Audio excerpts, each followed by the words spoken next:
Well, it is a Broncos show, Bloom. Always. Yes, it just...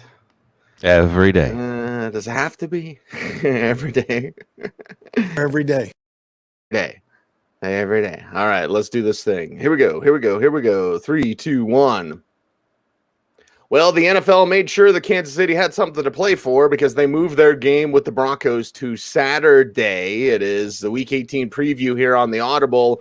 Bloom, we will refrain from saying very much that you shouldn't be playing in Week 18, but you shouldn't be playing in Week 18. If you are, Kansas City and Denver, they moved the game to Saturday, so now Kansas City doesn't know what Tennessee's doing because if Kansas City wins and Tennessee loses, then Kansas City is number one.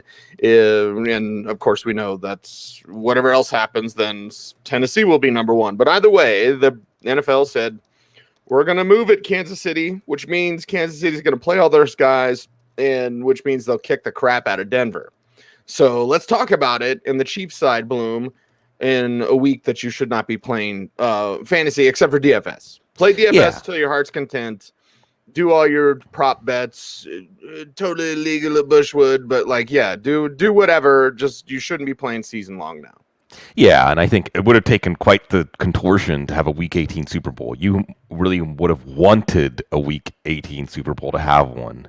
You would have had to change your rules and your schedule and everything. But there's side pots, there's DFS, there's all kinds of fun stuff. And people play preseason DFS, so they're playing Week 18 DFS. And there's a way to decipher this stuff. And people are digging right now as we speak. Lots of great writers out there. Of course, we have the playoff picture to know which teams have motivation and the interrelatedness between the outcomes of different games. And then we also have contract incentives and things like that. People are digging through the language to find those kinds of things. But this one's pretty straightforward. As you said, Tennessee could theoretically lose to Houston. We've seen stranger things happen in the last week of the season. And Kansas City, again, this highlights just how massive that win that Cincinnati had over Kansas City was last week, that it opens the door now for Kansas City to have to play the first week of the playoffs. Probably facing the last team to get in from the AFC, so probably a division rival, right? Or maybe the Colts. Either one of those, an interesting matchup for sure. Their offense is fine. Notice how we're not talking about the Kansas City offense having to reinvent themselves. Still not necessarily a vertical offense, although Tyreek Hill said the Koof slowed him down. So you maybe flex their muscles a little bit against this Denver team swirling down the drain. It's the defense that needs to get their mojo back. Chris Jones has an incentive if he can get to Drew Lock enough in this one. Maybe you play the Kansas City defense in your DFS lineup with defenses. I don't think we're going to see Clyde Edwards-Helaire, and see the larger story we'll talk about as we do playoff previews is if we can see that Darrell Williams gives this running game more edge, as you've been talking about all year, as he's a more efficient runner.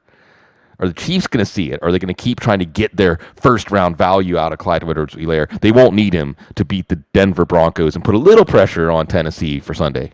You say Chiefs defense, I say Drew Lock, I say great idea. Because Drew Lock's out there, he's playing YOLO ball, right? It doesn't matter. Throw it up there. Now, who's he getting back from the Koof list? Why are important players for next year even playing? Like Cortland Sutton. Why does Sutton need to play? Sutton's not healthy. For everyone out there saying Cortland Sutton sucks, Cortland Sutton is not healthy. Okay, and I know that Adrian Peterson broke the mold because he came back from a knee injury in like 5 days or whatever it was, and God came down and gave us Adrian Peterson and with the knee injury that he recovered from in a week. But remember, the old days, it was like 18 months. Guess where Cortland Sutton is right now? He's about at 18 months, so he's still not quite himself. Maybe next year it'll be better. Anyway, we'll watch the Koof list. Javonte Williams and Melvin Gordon are both banged up. They should have been running better the last 2 weeks. They haven't done that. You can blame the offensive line. You can blame Pat Shurmur. We know Vic Fangio is going to blame Pat Shurmur, the master manipulator. Look at this guy, Bloom. Look, like he's just so happy, right? Look, how would that old man, how would he be a master manipulator, right? How would he be a guy who, instead of being loyal, Cecil. I've already got the phone call. I was going to say, you want to get another phone call, don't you? Well, they don't listen to the show. Instead of being loyal instead of being, they do remember the Jay Cutler thing. Yes, I do. Yes. So like instead of like being loyal, he's a guy that's like, I'll fire anybody to keep my job. So that's what you have. And then we have a decision to be made from the Denver Broncos. If this is a Chiefs home game, the game's in Denver, Bloom. But if it is a Chiefs home game or feels like a Chiefs home game, if there's 10,000, 15,000, 20,000 no-shows, the Broncos will listen to that. Right now, they do not want to fire Vic Fangio. They don't, for whatever reason. But as I've said on the air, on the fan, and I'll say here right now, George Payton, the general manager, if you want to prove to the next owner that you're good at your job, fire Vic Fangio. It's a great guy. Yeah, it's fine. It's not the National Feelings League. It's the National Football League. Fire this guy. You should have done it already this week, but they didn't. So here we go, Bloom. And playing for their job, playing for the coaches, all right? Right, no. Save the coach's job. Watch them last week, and then you tell me, did they really want to save Vic Fangio's job? Yeah, that was my notes. He's playing for the coach's job, but wasn't that last week? If they were going to be motivated to save the coach's job, well, that was all season. They don't want to do that. Yeah, and you can see this team, the fluctuations. So absolutely. And I think that what you've highlighted, master manipulator, etc., is another reason that we don't always have rational coaching in our assumption of rational coaching or rational personnel management, is there's that Game of Thrones element, right? There's a game to be played. You know, we've heard about, remember John Dorsey hired Freddie Kitchens, the rumor was, because he didn't want someone else as a stronger person in the building than him, right? You might argue that Howie Roseman is playing that kind of game in Philly, and there's also the idea of who has the owner's ear, right? Who's the owner going to listen to? Who's the owner going to hold accountable? And you get the drop on everyone else in the organization with your relationship or just with how you play these things. So whether or not it truly applies to Vic Fangio in this situation, or Vic Fangio gets fired for lack of merit, that is what's going on. And yeah, we're going to get to watch Drew Lock again. And Cecil, the Broncos, the new Bills. Remember when the Bills were picking 8th, 9th, 10th, 11th every single year? Not bad enough to get anybody. You right. Get Sammy Watkins, you get CJ Spiller, Dante Whitner, Josh Allen, unless you moved up, which they had to do because they moved up from what, like 11 to 7? Yeah, something like that. Yeah. Mm-hmm. So, and right now they're picking 11th, likely to lose this game. Maybe they'll move up a spot or two. We'll see. But yeah, not a great time for Broncos fans. Not a great time, but it is Saturday football, and I guess a great time for Cowboys fans. Now, playoff positioning is not done yet. So Jerry Jones and Mike McCarthy have both said everybody's going to play. Starter's going to play. Michael Gallup's not going to play. Bloom, that makes me so sad. I feel so sad. And Michael Gallup going into free agency, by the way. Yes, and he probably will open up next year on the PUP list. But either way, let's talk about the guys that are going to play. And without Gallup, would we see more Amari Cooper? Would we see more Dalton Schultz? Right. We'll see enough of Zeke and Tony Pollard, maybe? I don't know. It's on the road against the Eagles. It's Dallas and Philadelphia. I'll tell you who we will see more of. Cedric Wilson. Cedric Wilson Jr. Remember his dad played for Steelers playoff team. And he's going to be a free agent next year, by the way. There was a pretty pass. Dallas doesn't really have much to gain here. They're likely going to be playing whoever wins the NFC West. We'll get to more on that later. But you want to get Dak tuned up. I don't know how much he's going to play, but you want to get him tuned up. You want him to feel good. These are teams that are very familiar with each other. They're pretty healthy at this point overall. And this is a successful season. But over the course of the success, the goalposts have been moved. Just winning the division and having a good season. Now we can see, remember last year they lost Dak early on. What would this team have been with Dak? Well, they're going to be a clear division champion. But how far can they go? Certainly Dan Quinn and what he's done with the defense. Is this a one-and-done season for Dan Quinn? Is this the one chance they have to make a Super Bowl run with this Dan Quinn defense led by Dan Quinn? It'll still be a Dan Quinn defense next year no matter who's coaching them. So lots for Dallas about expectations, but the expectation this week is that you rest your starters for the most part. And Philadelphia, you don't say this often in the NFL, happy to be there. I think Philly's happy to be there. Yeah, they'd be like, actually opposite of Dante and Clerks. I'm not even supposed to be here today. Like, right. No, well, Philadelphia, you wanted this, right?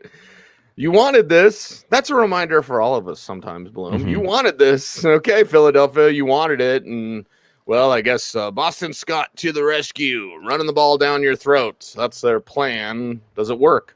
Yeah. Remember what Denver did to Dallas? So Dallas' defense, playing a team that wants to run the ball 35, 40 times a game on them, that's a good tune-up going into the playoffs. And Philly is likely going to play the other NFC West team as this, or perhaps Tampa. But they're going to be the 6 or 7 seed. Perhaps if whether they win determines that. But it's the same outlook. I think we really have to say hats off to Nick Sirianni. In his first season as a head coach, I think we were all reluctant to endorse that. It seemed like a bit of a reach, but he reinvented the offense. He came to grips with what Jalen Hurts was, and he wasn't, and what he had in terms of an offensive line. Matt Waldman's been talking forever about how this Eagles offensive line is a really good run-blocking offensive line. It didn't click for Miles Sanders. It did click for Boston Scott, at least in the red zone last week. I don't think there's any need for them to play Jordan Howard. Maybe we'll see more Kenny Gainwell. And, a successful season. Maybe not one that cinches Jalen Hurts as the franchise quarterback of the future, but it does cinch him as the quarterback for 2022. And you look at Philadelphia, and here's the thing. They make the playoffs. Oh, man, they're not going to have a top 18 pick, but they have Miami's pick, which will be a top 18 pick, and they also have Indianapolis's pick, which will probably be around the same place there. So, see, 3 shots there between 15 and 25. They're going to get to restock and get some good players. Before we get to Sunday's game, Bloom, here's how you do Week 18. Barry in the chat room says, we have a Week 18 Pro Bowl, 4 players in each of the 3 divisions put together a lineup. More exciting than an actual Pro Bowl. Oh. I've never done that. I've been playing fantasy since 93. I've done a lot in the final week just to make it exciting. I've done the after-season party, right? All those sorts of things. I've never done a Pro Bowl. I freaking love that idea, man. Yeah, I think that this is a fun group. We have a great chat room, and I like that. I'm going to put together my lineup before the game start. Okay, there we go. Let's move on to Sunday's action in the National Football League. Cincinnati, Cleveland, just doesn't matter, Bloom, and we could do all this in one take. Yeah. Because we know Baker the Babymaker is not going to play on the Cleveland side, and we know, well, Cincinnati's got to feel pretty good, of course.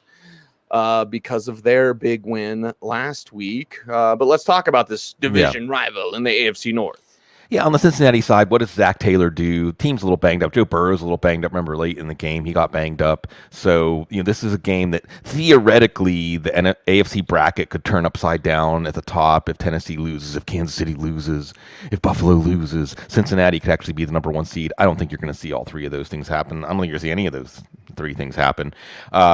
So Zach Taylor, a big success here. Like you said, on the Cleveland side, we're looking at the Baker saga. Really, we're just thinking about the offseason. We've been thinking about this for a while. And you look at these 2 teams. And also, by the way, I think the stat that was put out there, I think it was Jared Small who put out there, Odell Beckham Jr. has more receiving touchdowns since he left the Browns than all the Browns wide receivers have put together. Wow. And some of that's a Baker Mayfield stat to an extent on both sides. So what happens with Baker Mayfield? And don't you, when you look at this matchup and where these teams are, Cease, don't you feel like Cincinnati stole Cleveland's spot? They stole their thunder, man. They stole their spot. Cleveland was supposed to be the team to get over the hump and win this division. They'd been doing the work. They'd had the picks. They got the franchise quarterback, and they were ahead of them. And now they're not. Yeah, Joe Burrow becoming what they hoped Baker Mayfield would be. And just say, hey, go Bengals. Go Bengals. And more Sunday's action. Green Bay, Detroit. Again, Bloom, kind of a one-take thing because it's Green Bay, Detroit. And it's Aaron Rodgers cruising to another MVP, cruising to the Super Bowl, cruising to that first-round bye. We know that for sure. Other stuff is open in the NFC. Green Bay is the team with the bye. So let's go. Yeah, that's done. And maybe we've seen Green Bay in the past. LaFleur says he's going to play the starters. We've seen this Green Bay team with 2 weeks off, come out a little rusty, come out a little slow, get upset in the divisional round as a number 1 seed in the past. So maybe that's on LaFleur's mind. I don't think we're going to see them play the whole game here. The last dance, biggest story of the offseason, culminates in number 1 seed. Okay. And some of this is the defense. Some of it is the running game. A.J. Dillon, it's a good time to have him. On the Detroit side, we'll see if we see Jared Goff. Amon-Ra St. Brown, the story of the late season here. Maybe he's in some DFS lineups. Is not meaningless for him. Not meaningless for this Detroit team that is going to pick second or first. If Jacksonville can pull off a big upset, that means they're going to get one of those big defensive ends. They've got the Okwaras. They've got some good players on defense. They did what they needed to do this season, which is clear the deck of all the stink of Matt Patricia, establish a new culture, have some things to build on, have an identity. Remember, they have a good run-blocking offensive line when everything's clicking. They've played way over their heads on defense in terms of the personnel that they have. And maybe the nice thing for them is beat Green Bay, and you're still number 2 in the draft. So go out and get them. Bite some kneecaps. Go out and get it done. Detroit, we're rooting for you. It'll be a while, but we're still rooting for you. Chicago and Minnesota, I'm trying to dig up who the hell's going to play quarterback for Chicago. And now, right. Full disclosure, recording Wednesday morning, and well, you know what that entails. So who knows, Bloom? But again, a one-take game because I guess Kirk Cousins will be back, and I guess we know what Mike Zimmer thinks of Kellen Mond, huh? Oh my God! Like, wait, what do you think of this last game? You want to watch some guys? He's like, no. I see him every week in practice. Yeah. Way to go, Mike. And this is the good thing about having Paul Charchian on the couch, because Charch was on the last couch session of the season last week, and he gave me 2 things. One, that no, Kellen Mond is in no way, shape, or form the future of this team, and they already know that. Mike Zimmer basically confirming that. Number 2, Mike Zimmer is in no way, shape, or form the future of this team. So he was definitive, saying that this is it for Zimmer, and pray for Bears fans, this is it for Matt Nagy. So what do you even say about this game? Thanks for the fish, goodbye. But if Nagy wins, does that make him think that there's something hope not. Continue? Hey, continuation is important. Yeah, continuing to suck. Here's the ammo, right? Is that this team's record without Justin Fields starting at quarterback is actually a winning record. So Matt Nagy can say, wasn't me. No. But you were seeing David Montgomery running strong, really securing himself as the cornerstone of this offense. Darnell Mooney moving on up. We're not going to have Allen Robinson back next year on the Minnesota side. Same guys as usual. But we saw last week with Sean Mannion, we should see Kirk Cousins back. Maybe this is a Kirk Cousins game. And that's the thing. Zimmer will be out. But really, it's the end of this era of this team. They got as far as they were going to get with this setup. Is Kirk Cousins part of the future of this team? Probably not. Kellen Mond's not. So how did they get rid of his $40 million cap hit? Well, maybe they keep him for one more year. Maybe, obviously they don't have Kyle Shanahan like pawn him off Matt on Ryan anymore. Year next year, right? Where we have to keep him because there's been speculation like he could wind up in Denver, right? Because George Payton in Minnesota, and if he's building the Vikings in Denver, well, that's not going to stand, not here in this city. So, okay, Kirk Cousins, but then you look at his number, like they can't get rid of him. No, they can't. Not this year. No, and that's also Rick Spielman question. And Paul Charchian brought that up too, that it's uncertain. Rick Spielman's had a run. He's given us some great moves in the draft, and he's certainly not somebody who's afraid to make mistakes in the terms that he's going to make moves. He's going to err on the side of being aggressive. But what has it resulted in? So you're right, Cecil. That number for Kirk Cousins is part of that, maybe part of the picture. And when you can't find a quarterback, like they drafted Christian Ponder. They drafted, and this includes George Payton, they drafted Teddy Bridgewater. And then they go make the move to give Kirk Cousins fully guaranteed money. Yeah. And this is a team that also traded for Sam Bradford.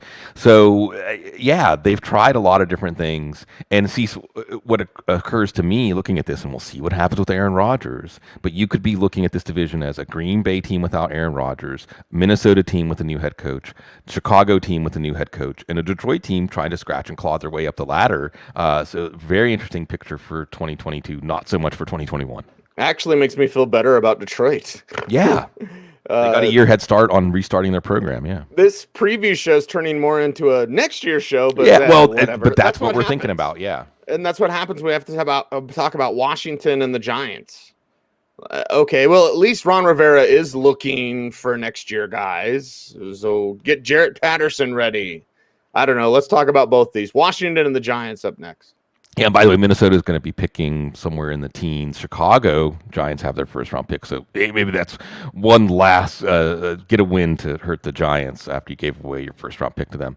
Um, Washington 2-2-22. Cease. They're going to announce the team. Admirals, commanders, whatever, military, some kind of military guy, I think, based on the Doug Williams jersey. When are they going to remove Dan Snyder as their head coach or as their owner? That's the only thing that matters with Washington. He's a scumbag, and they have totally just given it a pass. Hey, we investigated him and fired John Gruden. I know, that's the thing. I was going to say that exact thing, Cease. And it's week 18, so it all comes off now, right? We don't have to do fantasy takes as much anymore. But that's one of those things that show you, talk about Game of Thrones stuff, or billionaires versus millionaires. Let's put it that way. Yes. How is it somehow when Dan Snyder's being investigated that John Gruden is the one who takes the fall? Well, it's convenient. It was convenient. So Washington's going to get a new name. Taylor Heineke's probably still going to start for this team next year. I'm trying to think of ways. They have him under contract for cheap. He's probably going to be this team starter. So these are both teams that are treading water at this point. Ron Rivera's a great guy. I don't know if Joe Judge is a great guy. It sounds like we're going to get the trilogy of Daniel Jones and Joe Judge to see what happens with the Giants reaching new lows last week. Boy, you thought it was bad with Daniel Jones. And then you saw what it was without Daniel Jones, and you saw how bad it really is on offense for this team. Just how bad it is for this team. They do get likely 2 top 10 picks next year and a new GM to see what they do with them. Yeah, see what they do. And, what's the worst trilogy? What's the worst? What is this? The Rise of Skywalker? Was there a Hot Tub Time Machine 3? I don't know. I was thinking Godfather 3. Most people don't like Godfather 3. I think I've seen it. Most people once. just forget that it was even made. Yeah, exactly. I'm like, okay, so whatever worst trilogy is, that's what Joe Judge and, of course, Daniel Jones are. Indianapolis and Jacksonville is our next game up, Bloom. And, well, Indy, you had it. Who wants to be number one in the AFC, Bloom? Because every single time it's like, you had it. Indy, you had us going. And then that stopped. Well, hopefully playing against Jacksonville, you can get it back. Yeah, Indy, win and you're in, and we'll see where it goes from there. Jonathan Taylor making his bid to be a non-quarterback MVP. He's certainly been this team's MVP.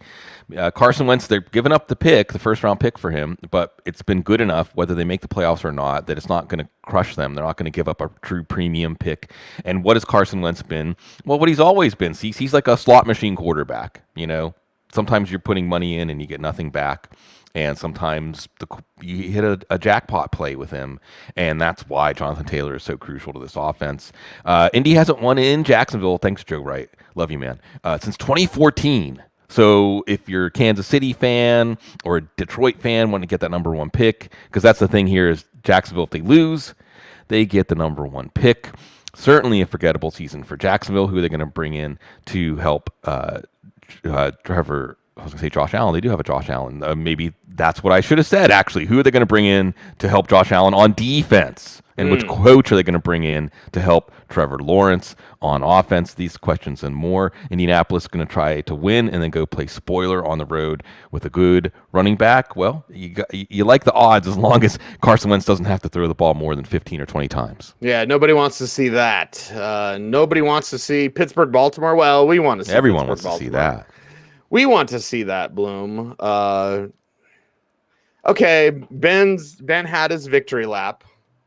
I would rather have flip-flopped the games. Like, if you could tell me they beat Baltimore and they would have lost to Cleveland in his final home game, like, whatever. Like, But beating Baltimore, to me, is the Super Bowl for the Steelers every year that they're not in the Super Bowl, and they haven't been in since 43. So it's been a minute, Bloom. We've been waiting and waiting and we'll further wait with Mason Rudolph as the quarterback next year. But either way, it's Pittsburgh and Baltimore, and I guess is Lamar Jackson going to play? Like, where's the question marks here for this side and this game and this matchup between two teams that still hate each other?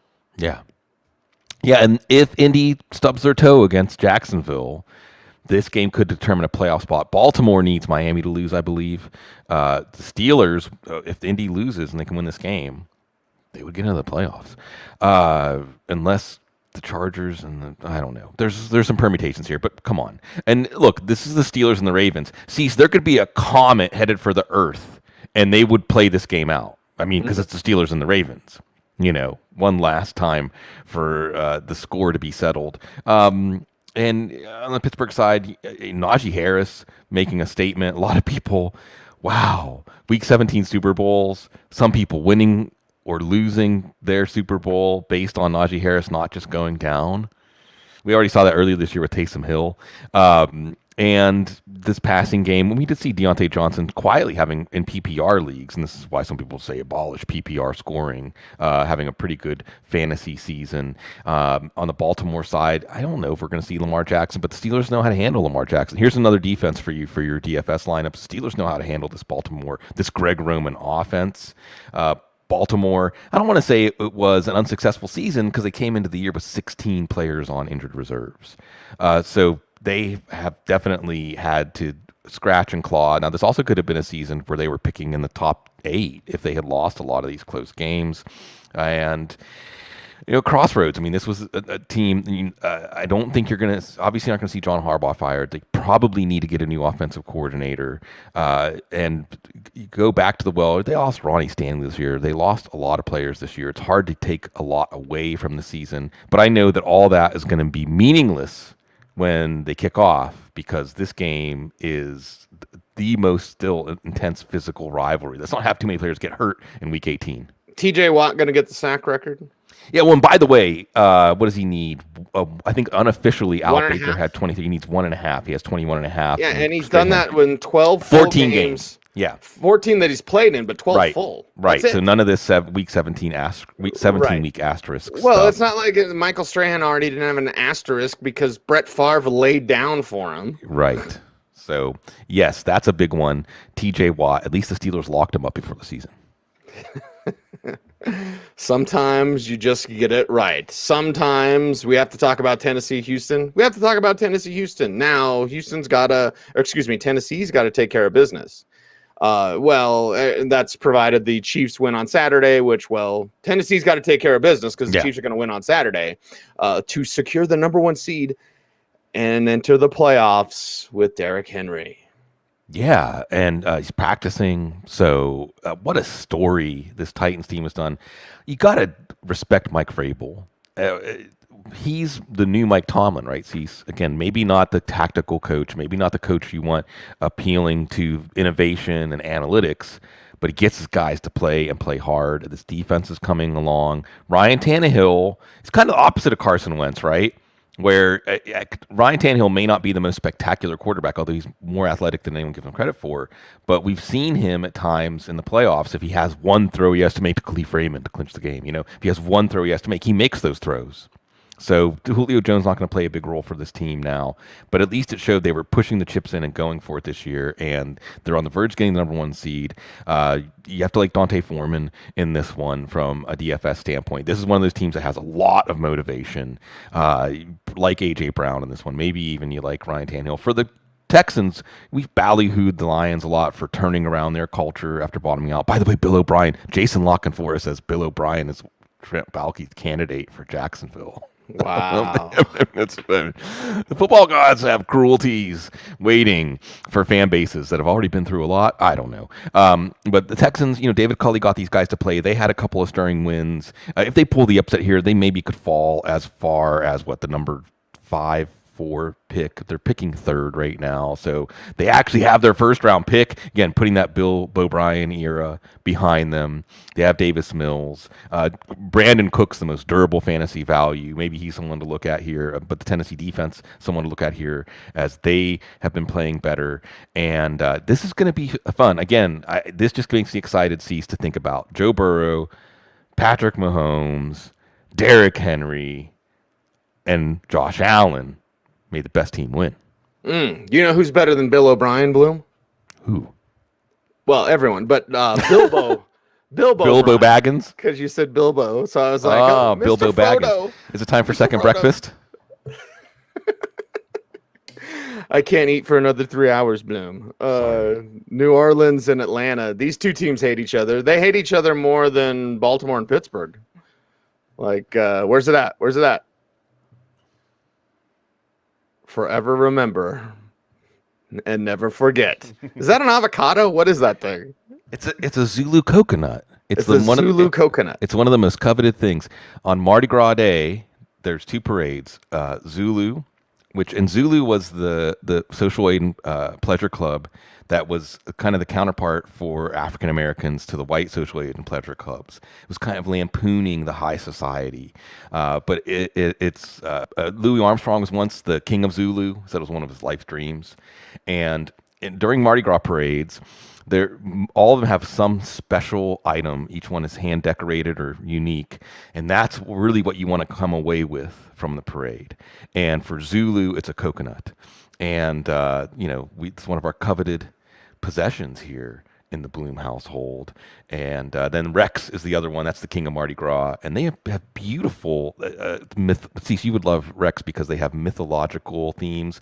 The first Rex I went to was all the different sun gods from around the world. I think last year or 2 years ago, was the truth tellers, the fortune tellers. So and beautiful old floats. Although the Rex house burnt down the first year. It's the house they stop and toast. For the last 100 years, it burnt down. It was so sad. People were crying. But maybe the Saints will make the Falcons fans cry if they can use this as a springboard to get to the playoffs. Maybe they will use them as that. By the way, Bloom, speaking on that interesting mythological stuff, look up Frau Perchta. I'll send you a picture. All right. Anyway, that Christmas witch. Yeah, there you Krampus. Go. There's a crew of Krampus here. They do Krampus parades, and they tell the kids, "We're coming to take you away, put you in the set." Well, what is New Orleans and Atlanta going to be? Right? Yeah. You got a Krampus segue for that one, Bloom? Yeah. Well, Atlanta gets coal in their stocking, right? It's Christmas is over, but New Orleans can go to the playoffs with a win here. Cam Jordan, by the way, has multiple sacks in 3 straight games. You know the last player to have multiple sacks in 3 straight games, Cease? Cam Jordan. Who's that? Cam Jordan. Cam Okay. Jordan has multiple sacks, 3 straight games. He did it last time in 2018. Always underrated. Saints defense, always underrated. If the Rams beat the 49ers, the Saints can go to the playoffs with a win here, which is pretty amazing.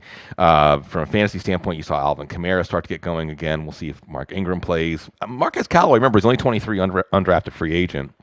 He's in the future of this team, even though Michael Thomas is not. On the Atlanta side, we're looking ahead to, is Matt Ryan going to be the quarterback? We know that Kyle Pitts, I think he had a hamstring last week, so I don't know if we're going to see him, but he had one of those plays we were looking for in the NFL last week. There was a beautiful angle watching a build hanging off of him, looking like he was some sort of tree.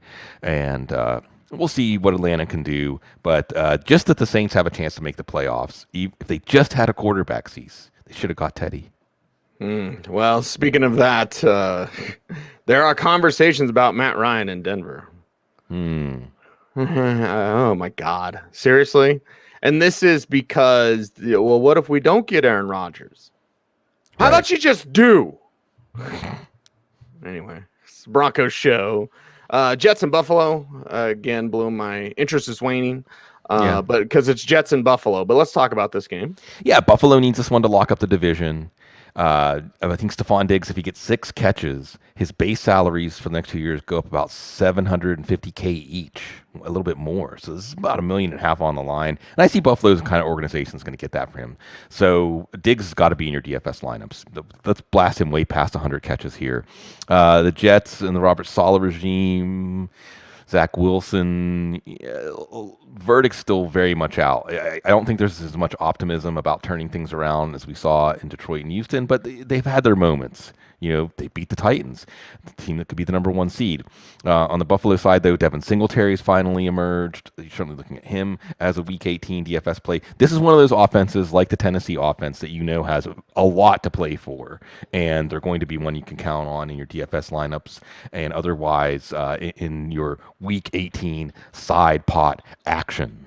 Side action. All right. That's always a good thing. And then side of San Francisco and the LA Rams. What are we going to learn from this one, Bloom, for both sides here, with them going maybe not in the directions or not as fast as they'd want to go in that direction? Well, on the San Francisco side, Trey Lance looked pretty good last week. Looked a lot better than the last time we saw him. And if they can beat the Rams. It's this simple. And by the way, San Francisco's beaten the Rams in 5 straight games. So Kyle Shanahan has Sean McVay's number. As a Saints fan, you would say, oh, man, that's kind of disappointing. As a Cardinals fan, you're going to like to hear that more on that later. But you have this Rams defense that made enough plays against Tyler Huntley to give Matthew Stafford a chance to win the game at the end. They're going to have to slow down Elijah Mitchell. And Elijah Mitchell he's the guy for this offense. Yes, he was a league winner. You were waiting for what he was going to do in the Super Bowl week. Yes, he ended up being a league winner. Congrats to everybody who was aggressive. Deebo Samuel, another league winner, another player that was one of the most valuable players in fantasy football, one of the most valuable players in the NFL this year. And then you have this Trey Lance dimension. So, look, if this Rams defense had trouble handling the Kyle Shanahan offense without Trey Lance, what is it going to look like with Trey Lance? And they need to win to get in. And if they get in, they can absolutely make some noise in the playoffs. They might even play an NFC West opponent in the first round of the playoffs. On the Rams side, how can you take this team seriously with Matthew Stafford at quarterback? And I know that Matthew Stafford was supposed to be the savior, supposed to be this big upgrade from Jared Goff. I think a lot of the stats show efficiency stats. Anyway, you can look at it. He hasn't been the 4 pick sixes. Did not have success earlier this year against San Francisco. You do have Sony Michel, that footnote transaction at the beginning of the year. Now they have their downhill runner, no-nonsense runner. Don't know if we're going to see Cam Akers here. Probably we'll see him in the playoffs. And again, the Rams, what they have on the line here, depending on what Arizona does against Seattle, they go from hosting a playoff game, maybe being a number 1 seed, if Green Bay gets knocked off in the divisional round, having a chance to host. Imagine if the Rams played back-to-back games in their home stadium, the NFC Championship and the Super Bowl. I mean, it's possible, but they have to win this game to really get that in play, and it's against an opponent they've had trouble with. But Odell Beckham has helped revitalize the pass offense. Cooper Kupp, there's your fantasy MVP this year, probably. And this is a good one, Cease, because both teams have a lot to play for. Both teams are very familiar with each other. They could even meet again, depending on some scenarios. So, yeah, this is a good one. This is a game that you maybe clear the schedule and watch, because this is the one where both teams are maybe not life and death for the Rams, but things were really sliding until they pulled that win out against the Ravens. But if Matthew Stafford doesn't play well, you really can't have much confidence in them in the playoffs. When Matthew Stafford doesn't play well. I wish New England and Miami meant a little bit more, because, man, Miami just could have won. And, by the way, Miami and Brian Flores usually can do well against Bill Belichick, but Bill Belichick in Week 18 might have something different to say, Bloom, or is it same as it ever was and Miami gets one last hurrah for this season? Yeah, again, theoretically, if the Bills lose to the Jets, the Patriots can win the division. Patriots could get the number 1 seed if everybody ahead of them loses. Probably not going to happen. Brian Flores kind of has Bill Belichick's number, and we've seen no rhyme or reason to when the Dolphins show up and when they don't. But on the New England side, you've got the running backs now. Damian Harris, I think, aggravated the hamstring last week. Do you put Ramondre Stevenson on the shelf so you have him? Is this see some J.J. Taylor or something? Brandon Bolden, Mac Jones, safe but very effective in the passing game. Maybe Miami tries to harass him, throwing those cover 0 blitzes at him if the running game isn't good. But is it meaningful? I don't know if it's meaningful. For Miami, remember, they traded their first-round pick to Philadelphia, but they have San Francisco's first-round pick. They lost a little bit on that. They did get Jalen Waddle, who for a while looked like he was a difference maker. But really the story for Miami here, I don't think they're going to look at Brian Flores. When it was 1-7, Cease, when they were 1-7, we're thinking, Brian Flores, is he going to survive? Well, he's done enough and shown enough for this team to be his team going into 2022. But what about Tua? I still think they replaced Tua. Yeah, but how? I mean, with Deshaun. Deshaun, they want Deshaun. Well, there you go. And that's the other. We almost forgot about the Deshaun Watson story. I certainly did, just because it's been a while since it's come up. I think he made his first public appearance for a while. Anyway, so all of these things hovering over this team potentially could be a meaningful game for New England, but probably not. They may be doing some scoreboard watching with the Jets against Buffalo after the Jets gave Tampa Bay all they could handle last week. If you're playing in Week 18, everybody start Rashad Penny. Yeah. Just because then I won't be wrong about him for having, 3 good games in a row now? If he does it this week? Okay, Rashad Penny. Do it. Seattle and Arizona. is our next game up, and well, Seattle side is maybe not a home game. That last one, we had the final home game for Ben. Yeah, we had the final home game for Russell, and the final home game for Aaron Rodgers. Ben was the one that got the most talk, but yeah, Russell, and I know Russell Wilson said he doesn't want to leave. What else is he going to say? Yeah, the guy is a master of brand. You know what I mean? Like he understands. Oh yeah. Brand. So he's like, well, I'm gonna be getting good with the fan base. I would never want to leave. Can I get out of here, please? Mm-hmm. Anyway, Russell Wilson's final game is the Seahawks against the Cardinals. Maybe. And remember, Seattle doesn't have their first round pick next year. That belongs to the Jets. Right now, picking 7th. So, in Arizona, this is a very important game for Arizona. So, the Jets, we may be looking at as a team with 2 top 7 picks. We'll see, maybe top 8. Seattle can win top 10. But you have to like that at least for the Douglas Sala regime. Like you said, we saw Russell Wilson carried off like a champion at home, even though this is fizzled out here at the end. You also have to wonder how much longer there is in the Pete Carroll regime. This is another team maybe with some transition as far as the influence of ownership, new influence or lack of influence of ownership here. But like you said, it's Rashad Penny every time he gets 12 carries. Congratulations to everybody who trusted him last week. Arizona's soft underbelly of the defense is the run defense. We saw DK Metcalf get off the schneid last week with his 3 touchdowns. But Arizona, if San Francisco beats the Rams, and that's a coin flip game in any scenario. I mean, because San Francisco's won 5 straight against the Rams, that's meaningful because it's coach against coach. And McVay and Shanahan are coaches that put their fingerprints all over the game plan, all over the outcome of the game. So that's meaningful. Arizona, we saw the typical story for Cliff Kingsbury, whether it was Texas Tech or Arizona, the team starts strong and fades. And last week they went into Dallas and said, no, maybe not this year. Maybe not this year. And they may even, if they lose this game, face Dallas in the first week of the playoffs. If they win this game, they could be as high as the number 2 seed.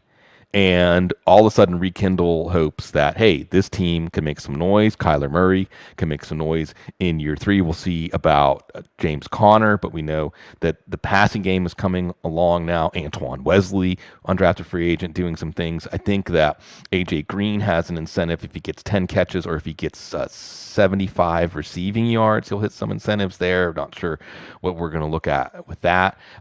You've seen Zach Ertz as a midseason addition.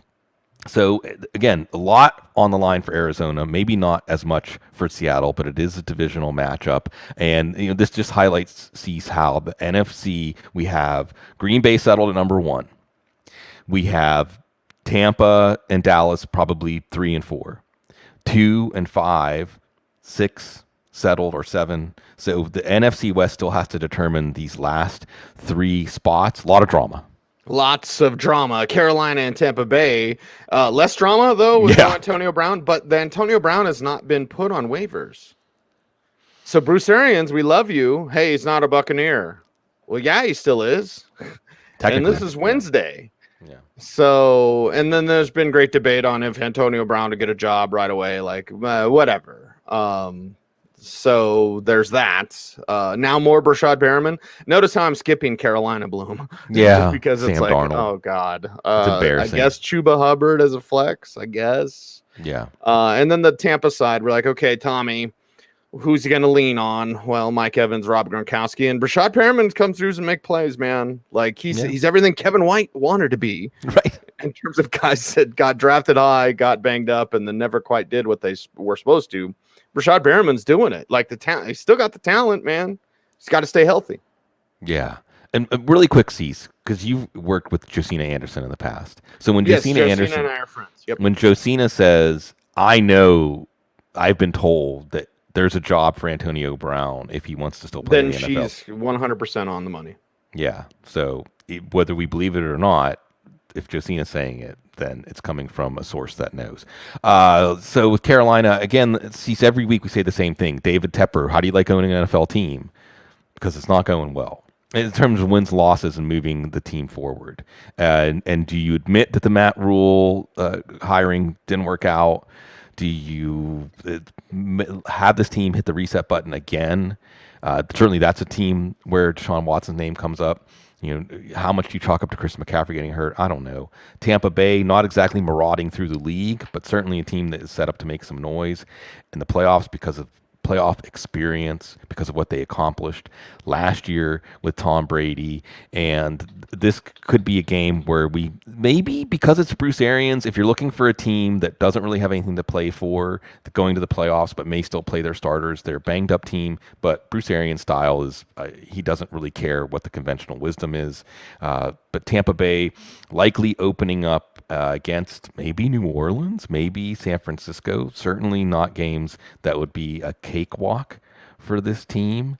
And maybe even, we'll see Tampa Bay after they started on the first week of the playoffs and marched all the way to the Super Bowl, a little tougher draw. I think they are definitely, it was Washington, tougher game than Washington coming up this year. Final game we're going to talk about in the Week 18 preview here on the Audible is the LA Chargers versus the Las Vegas Raiders. And this one has playoff implications. But Bloom, if they both tie, or I guess both tie, if they were to tie, they would both make the playoffs. Yeah, and can we just dismiss this, right? I've heard this, like, what's the incentive? The NFL should have put it on Saturday so they don't know the outcomes of the games. There's something, I forget what it is, but there's some way that it has to go for the tie to actually get both teams into the Indy has to lose, I think, for both teams have to a tie will get them into the playoffs. That'll never happen. I'm not talking about Indy losing to the Jags. What I'm talking about is there's no way Roger Goodell would let them go out there on Sunday night and take a knee for every play. There's just no way. There's just no way it would happen. I understand that from a strategic game theory standpoint, it makes sense. But hey, this is what we ask for, right? It's the playoffs starting a week early, as it's a win and you're in game. I think there's some scenarios where the Raiders could get in even if they lose. So you have Justin Herbert. He's been up and down. Brandon Staley in his first year as a head coach. It's been a bit of a bumpy road, but if he can get this team to the playoffs, that's certainly something that you can hang your hat on, that things are going in the right direction. And the Raiders, we have these teams that are survivors. The Raiders are right there with the Titans, right there with the Ravens as teams overcome so much this year. And they've won a couple of games, a game against the Colts, a game against the Browns that kept them alive here. Now they're facing an opponent that they're very familiar with. And these are both teams that are still trying to win over their fan bases, right? This is a big opportunity to do that. Josh Jacobs has been running hard. I don't know if we're going to get Darren Waller back for this one, but we do know that Hunter Renfrow has really stepped up his profile, both in terms of fantasy and the NFL. Chargers are going to have all hands on deck here. We get a good one to propel us into the postseason when it really gets good. And we'll be back for some postseason previews, talking about everything that's going on. There's going to be lots of happenings with coaches, lots of happenings with free agency, lots of happenings with trades. The NFL doesn't really give us a day off, but at the same time, that's why we like it, because it keeps our brain cells popping. It keeps us from getting too old. Keeps us distracted. Hey, everybody. By the way, Bloom, I do love the notes we're getting from people. Hey, thanks for helping me on this journey. I lost because of Antonio Brown or whatever, or I won it all because of you guys. No. It's you. We're the guide. You're the hero. And Bloom, I love hearing all of the stories because I lost to Rex Burkhead in the fantasy playoffs. I started Antonio and I stopped paying attention to Fessel OG in probably week 3. So anyway. Yeah, well, I started Antonio Brown in my one final. But yeah, it's great. And it really is all the wonderful people we meet along the way. And it really is the people, like, you're in our lives, we're in your lives. When things calm down, come to New Orleans. Again, reach out to me if you're interested. It's probably be ready to start receiving people once we safe to be coming down to, anywhere. But we've got our vacation rental set up, and you come down and stay on the other half of our house, and maybe we'll have a beverage, talk about life and everything else. And come down to New Orleans. If I can get you to come down to New Orleans and curate your New Orleans experience, nothing would make me happier. And that includes you, Cecil Lammey. Well, I was going to say, how thin are those walls? The front, but they're kind of thin up front. But then when you get back to the bedrooms, there's like closets and bathrooms and stuff in between. So it was a very ingenious floor plan down here in the Treme. Okay, nice. Well, yes, I will be in New Orleans with you sometime very soon, Bloom. I appreciate an extension of the offer. Appreciate everyone out there for listening, doing all those YouTube things, like, comment, share, subscribe, hit the notification bell so that you never miss a vid. Please and thank you. And, well, we'll have to figure out. The numbers did go up, Bloom. By the way, we're almost at 15,000 subscribers. Thank you very much. And you said, hey, we get the numbers up, we might start talking about other stuff. Yeah. So you never know. And maybe we'll still be here for you. Maybe this offseason we can do some YouTube channel only shows. Maybe they don't become podcasts, but for the YouTube subscribers, a little something. Yeah, or maybe we go to whatever the other video services are so we don't get demonetized. Either way. Oh, look at that. Diego, chat room, league, live draft, and sure. 6 rental. Yeah. I like it. I'll probably provide the beverages. There you go. You do have some tasty beverages down there. It's a tasty burger. Is that Big Kahuna burger? That's right. We love you. We miss you. We need you. And we appreciate each and every one of you. We'll be back for not a recap. We don't ever recap week 18. Sorry, everybody. But we will be back for playoff previews, coaching carousel. So probably, Bloom, we should get ready to do a show Monday. Yeah. Black Monday. Monday comes, yeah. Yeah, we'll be here for you this entire offseason. He's Sigmund. I'm Cecil. We're the Audible. Everyone, thanks for watching. Thanks for listening. As always, stay tuned and stay frosty.